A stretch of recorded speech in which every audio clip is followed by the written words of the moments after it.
Well done Hasan Nawaz dream debut किसे कहते हैं? ये है ड्रीम डेब्यू।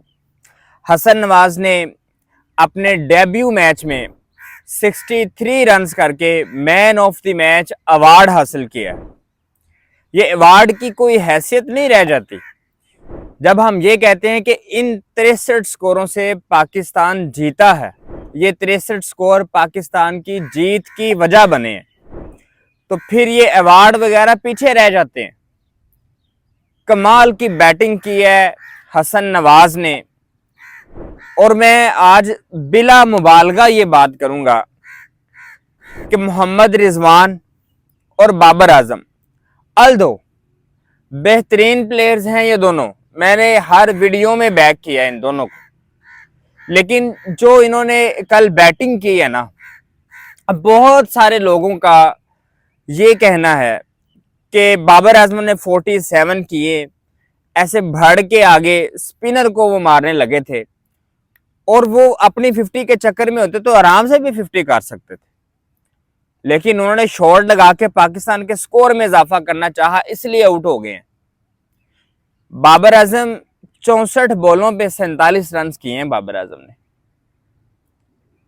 काफी हद तक एक टाइम पे लग रहा था शायद पाकिस्तान मैच ये हार जाएगा।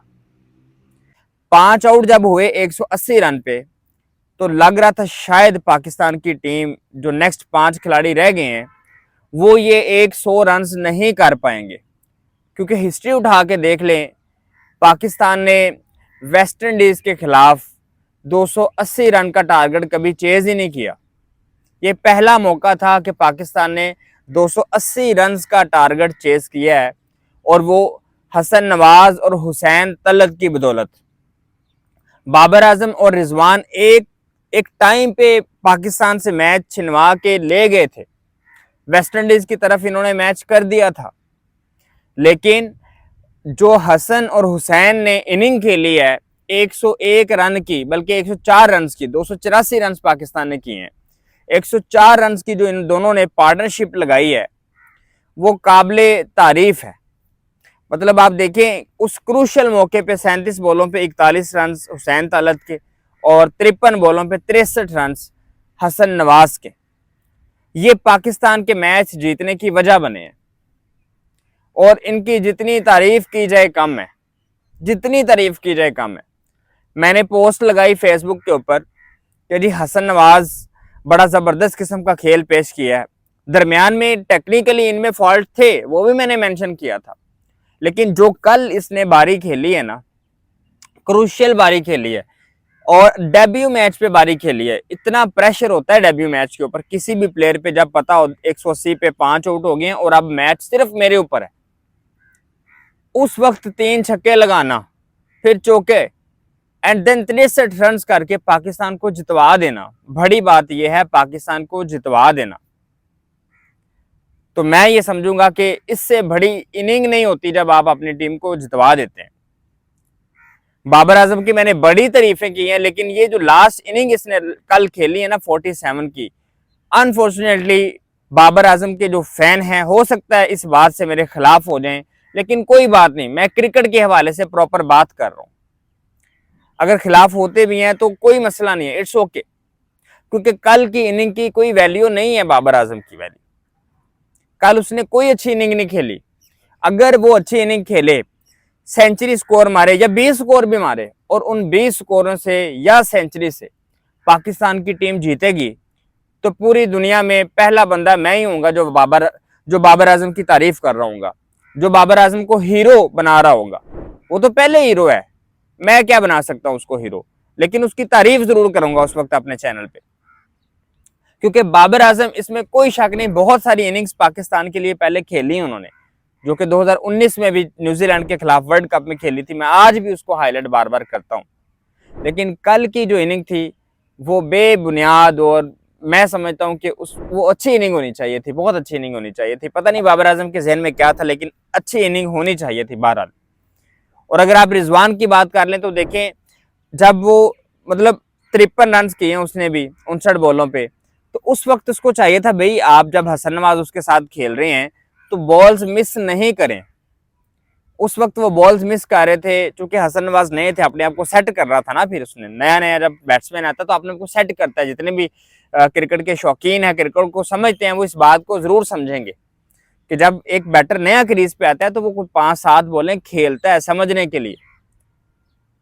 तो हसन नवाज वही कर रहे थे, और उसके बाद जब उसको समझ आ गई पिच की तो उसके बाद उसने मारना शुरू कर दिया। और अगर मैं बॉलिंग की बात करूं तो शाहीन अफरीदी ने 4 खिलाड़ियों को आउट किया, 53 रन 8 ओवरों में।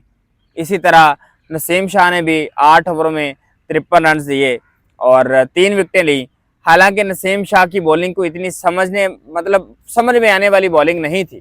शाहीन अफरीदी ने पहले ही ओवर में जब 1 विकेट ली, बाबर आजम ने कैच किया, तो काफी हद तक वेस्ट इंडीज के ऊपर प्रेशर डाल दिया था हमने।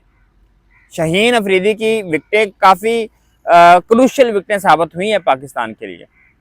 बहरहाल ओवरऑल अगर देखें आप तो जो बॉलिंग थी हमारी पाकिस्तान की वो काफी हद तक लूज जरूर रही है। मैं ये कहूंगा, देखिए मैं T20 मैचेस के दौरान भी कहता रहा हूं, ये वेस्ट इंडीज की टीम वो टीम नहीं है जिसके साथ हम टफ मैचेस करके फंसा के मैचेस फिर जीतें। एटलीस्ट इनसे हमें मैच आराम से जीतना चाहिए, बड़े सुकून से मैच जीतना चाहिए। अब सिर्फ 7 बॉलें लेफ्ट थी जब पाकिस्तान जीता है, तो मैं ये समझता हूं कि इनको 250 पे 230 पे पकड़ के फिर 40 ओवर में चेस कर लेना चाहिए था पाकिस्तान को। अल्दो विकेट की अगर बात की जाए तो विकेट उस लिहाज से, जैसे रिजवान ने भी प्रेस कॉन्फ्रेंस जब उनको प्रेजेंटेशन सेरेमनी हुई तो रिजवान ने भी ये बात की कि भाई पिच बहुत टफ थी और हसन नवाज ने बड़ी ज़बरदस्त किस्म की इनिंग खेली जिसकी वजह से पाकिस्तान मैच जीता है। और अगर हसन नवाज अच्छी इनिंग खेल सकता है उस पिच के ऊपर, एक यंगस्टर अच्छी इनिंग खेल सकता है, स्ट्राइक रेट को मेंटेन करके एक इनिंग खेल सकता है, तो हमारे एक्सपीरियंस्ड प्लेयर क्यों नहीं खेल सकते। तो ये भी एक बात सोचने वाली ना कि रिजवान प्रेजेंटेशन सेरेमनी में एक बात कर रहा है, तो भाई फिर आप खुद क्यों इम्प्लीमेंटेशन वहां पे नहीं कर पा रहे। जितनी भी आपकी इनिंग है देख लें, आप 50 जरूर करते हैं लेकिन पाकिस्तान के लिए वो क्रूशियल साबित नहीं हो रही। बहुत कम ऐसा हुआ है कि पाकिस्तान के लिए क्रूशियल साबित हुई हो इनकी 50। तो काफी हद तक लगता है कि अभी भी सेल्फिश होके खेलते हैं ये दोनों, काफी हद तक।